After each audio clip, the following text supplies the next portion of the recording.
আশ্চর্য, যেদিকে আগাতে চাই একটা দল সামনে গিয়ে একটা বাদ দিয়ে দেয়, আমাদেরকে আগাইতে দেয় না। তার সাক্ষী এই জাতি। জুলাই সংস্কার প্রস্তাবগুলো যাবে, গণভোট হবে, বলে যে গণভোট আবার কিসের। এরপরে ঠেলা খাইয়া যখন মানলো, তখন বলে যে না, গণভোট আলাদা হতে পারে না, একই দিনে হতে হবে। আমাদের দাবি ছিল গণভোটটা আগে হোক, তাহলে গণভোটও সুন্দর হবে, জাতীয় সংসদ নির্বাচনটাও সুন্দর হবে। তাদের দাবির প্রকৃতি করা হলো। এখন বলে আমরা গণভোট মানি না। এতদিন চালাচালি করে এখন যখন জনগণ জবাব চাচ্ছে, আপনারা কি নতুন বাংলাদেশ চান না পুরানা ফেসিবাদী বাংলাদেশ চান, আপনাদেরকে আপনাদের অবস্থান পরিষ্কার করতে হবে, তখন তারা গতকাল থেকে একটু একটু বলা শুরু করেছেন।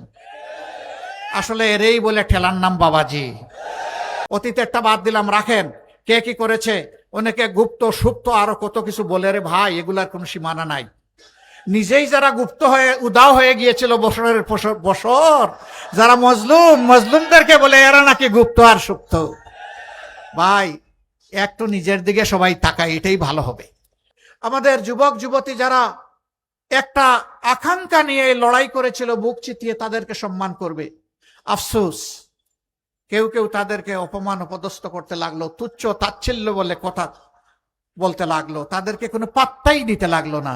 এই জুলাইটাকে কোনো স্বীকৃতি দিতে চাইলো না। আবার এক সময় যখন দেখলো জুলাই বাংলাদেশি জুলাই, আপামর মানুষ মিশে গেছে জুলাইয়ের সাথে, তখন বলে এই জুলাইয়ের আমরা মাস্টার মাইন্ড। How surprise!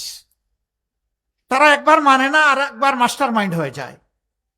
আচ্ছা ভালো, 18 কোটি মানুষকে তোমরা আন্ডারমাইন্ড করলা, মাস্টার মাইন্ড হও, তাইলে জুলাইকে তো তোমরা সম্মান করবা। জুলাইকে সম্মান করার মানে চাঁদাবাজি হতে পারে না। জুলাইকে সম্মান করার মাঝে দুর্নীতি হতে পারে না। নিরীহ মানুষের জমি দখল হতে পারে না। মামলা বাণিজ্য হতে পারে না।